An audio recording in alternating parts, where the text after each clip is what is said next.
술을 즐기는 자들아, 깨어나서 울어라. 포도주를 좋아하는 자들아, 모두 다 통곡하여라. 포도 농사가 망하였으니 새 술을 만들 포도가 없다. 셀 수 없이 많고 강한 메뚜기 군대가 우리의 땅을 공격하였다. 그들의 이빨은 사자의 이빨과 같고 날카롭기가 암사자의 송곳니와 같다. 그들이 우리의 포도나무를 망쳐 놓았고 우리의 무화과 나무도 그루터기만 남겨 놓았다.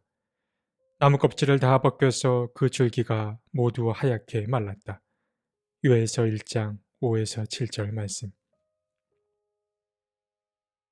요엘은 예언서 가운데 3장으로만 이루어진 짧은 성경책입니다. 물론 곧 다루게 될 오바댜서 같이 한 장으로만 이루어진 성경도 있습니다만 요엘서도 매우 짧은 성경 가운데 하나입니다.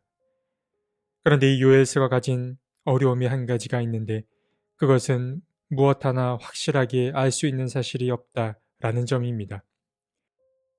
구약 성경에는 요엘이라는 이름을 가진 인물이 12명 등장합니다.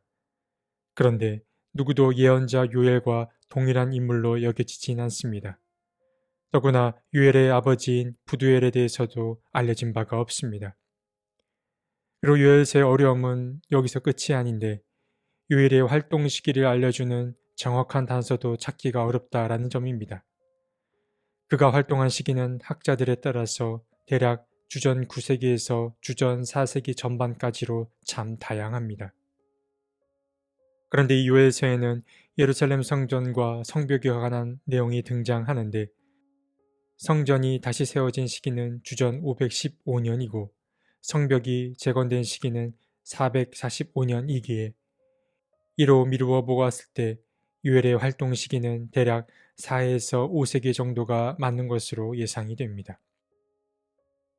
요엘 이름의 뜻은 여호와는 하나님이시다 입니다. 그는 여호와만이 참 하나님임을 드러내는데 그의 주장은 그가 전하는 심판 메시지를 통해 잘 드러납니다. 요엘서의 핵심 메시지는 바로 주님의 날의 도래입니다. 미래에 여호와의 날이 도래할 것인데 이스라엘은 더 늦기 전에 자신들의 잘못을 시인하고 하나님께로 돌아와야 합니다.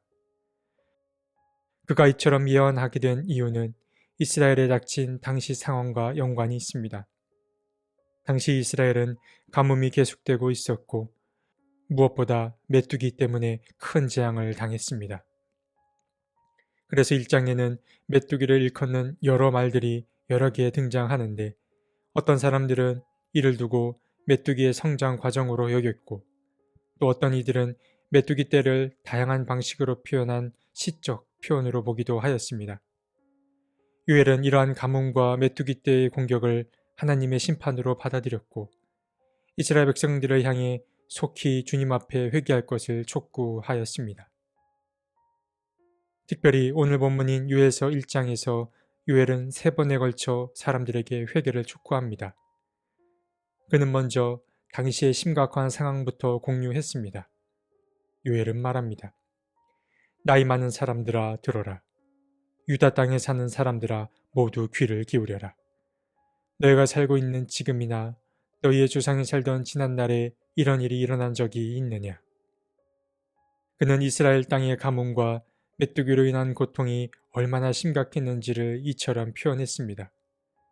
이런 황폐함은 예나 지금이나 일어난 적이 없는 아주 심각한 상황임을 알려주는 대목입니다. 그러고 나서 그는 가장 먼저 한 그룹을 호명하는데 그 그룹은 바로 술을 즐기는 자들, 포도주를 즐기는 자들입니다. 성경에서 보통 술은 긍정적인 의미는 아닙니다. 그러나 오늘 본문에서 술을 즐기는 사람, 포도주를 즐기는 사람은 좀 다르게 접근해야 합니다. 요엘이 그들에게 회개를 요청하는 것은 그들의 술을 즐겨 마셨기 때문이 아닙니다. 하나님이 축복하신 땅은 2가지 열매를 늘 맺게 되는데 하나는 포도나무 열매이고 다른 하나는 무화과 나무의 열매입니다. 그런데 가뭄과 메뚜기 떼로 인하여서 더 이상 이 나무들이 열매를 맺을 수 없게 된 것입니다. 요엘은 술을 즐기는 사람, 포도주를 즐기는 사람들에게 이 사실을 전해주는 것입니다.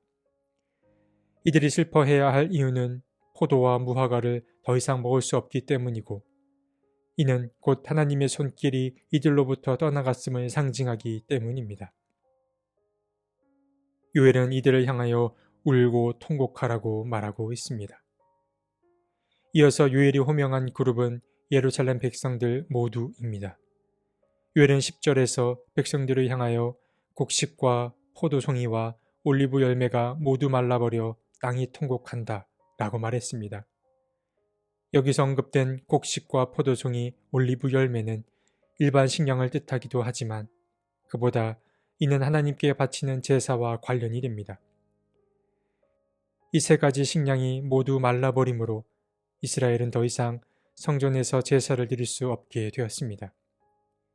이것이 곧 9절에서 말하는 제사장들이 탄식한다 라는 말의 의미입니다. 이제 이스라엘 민족은 하나님께 곡식으로 제사를 드리는 소제와 전제를 드릴 수 없게 되었습니다. 그래서 요엘은 백성들을 향해 굵은 베옷을 걸치고 울라 라고 말하고 있습니다. 마지막으로 요엘이 호명한 그룹은 바로 제사장들입니다. 요엘은 이제 제사장들이 할 일이 없어지게 됐음을 알려줍니다. 제사장들은 아침 저녁으로 하나님의 성전에서 하나님께 제사를 드렸습니다. 그런데 하나님께 바칠 곡식제물과 부어드릴 제물이 모두 떨어진 것입니다. 이는 곧 하나님께 나아갈 길이 완전히 막혀버렸음을 의미합니다. 그래서 요엘은 먼저 제사장들에게 굵은 베옷을 입고 슬피 울며 통곡하라고 요청합니다. 그러고 나서 백성들 모두를 불러 모아 금식을 선포하고 하나님 앞에 회개와 도움의 기도를 드리라고 요청했습니다. 그리고 이어서 이제 15절부터 마지막 20절까지는 예언자 요엘의 마지막 탄식과 기도의 내용이 담겨 있는데, 그는 여호와의 날을 다시 언급하며 그날이 곧 심판의 날이 될 것임을 알려주었습니다. 주님께서 심판하시는 날, 곧 전능하신 분이 보내신 그 파멸의 날이 다가왔는데, 이날에는 모든 것이 말라 죽게 됩니다. 그리고 이 파멸은 사람뿐만 아니라 식물과 동물 모두 가리지 않고 임하게 될 것입니다. 메뚜기의 재앙과 가뭄이 온 이스라엘을 덮은 것입니다. 오늘 함께 나눈 요엘서 1장은 하나님의 심판이 임했음을 알려주는데, 그 심판은 피조 세계에 임한 심판이었습니다. 당연한 이야기이겠지만 피조 세계는 인간의 삶과 동떨어져 있는 세계가 아닙니다. 피조 세계는 인간을 살아 숨쉬게 하는 생명의 원천이자 없어서는 안 될 큰 도움입니다. 그런데 요엘이 살던 당시 이 피조 세계가 황폐해졌습니다. 예언자 요엘은 이것을 하나님이 온 누리를 심판하실 조짐으로 보았습니다. 특별히 그는 세 그룹을 호명하였는데, 먼저 그 세 그룹에게 그들의 현실에 닥친 끔찍한 상황을 알려주었고, 또 이어서 그들에게 하나님께 돌아올 것을 촉구했습니다. 첫 번째로 호명한 그룹은 술을 즐기는 자들, 포도주를 즐기는 자들이었습니다. 그들에게 목을 축이게 하고 삶에 활력을 주는 이 포도 열매와 무화과 열매를 이제 그들은 맛볼 수 없게 되었습니다. 그리고 요엘이 두 번째로 호명한 그룹은 예루살렘 백성 전체였습니다. 이스라엘 땅에 곡식과 포도송이와 올리브 열매가 모두 말려버렸기에 이들이 먹을 양식뿐만 아니라 하나님께 드릴 제사 또한 완전히 막혀버렸습니다. 이처럼 가뭄과 메뚜기 떼로 인해 하나님과 백성들 사이가 완전히 막혀버렸는데, 이 사실은 요엘이 호명한 세 번째 그룹을 통하여 더욱 확실해집니다.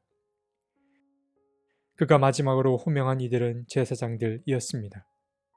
그들이 아침 저녁으로 하나님께 바쳤던 곡식제물과 부어드릴 제물이 모두 떨어졌기에 이제 이스라엘은 더 이상 하나님을 예배할 수 없게 되었습니다.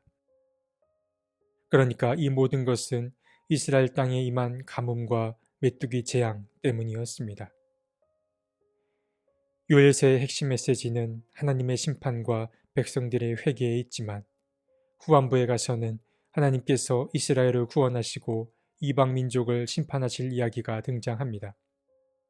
그렇기에 우리는 하나님의 심판 이면에 담긴 하나님의 진짜 마음을 늘 기억해야 합니다. 그러나 하나님은 분명 우리가 당신의 길과 어긋난 길로 갈 때에 우리를 바로잡아 주십니다. 그것을 심판이라고도 부를 수 있는데 오늘 이야기에서 그 심판은 피조세계로부터 들려오는 신음을 통하여 우리에게 전해졌습니다. 하나님의 메시지는 다양한 방식으로 우리에게 전달됩니다. 그러한 방식 가운데 하나님은 황폐해져가는 피조세계를 통하여서도 우리에게 말씀을 건네십니다. 우리가 살고 있는 지금은 요엘이 살던 시기로부터 많은 시간이 흘러왔지만 지금의 상황이 그때와 크게 다르지 않아 보입니다. 하나님의 피조세계가 많이 훼손되었고 황폐해졌습니다.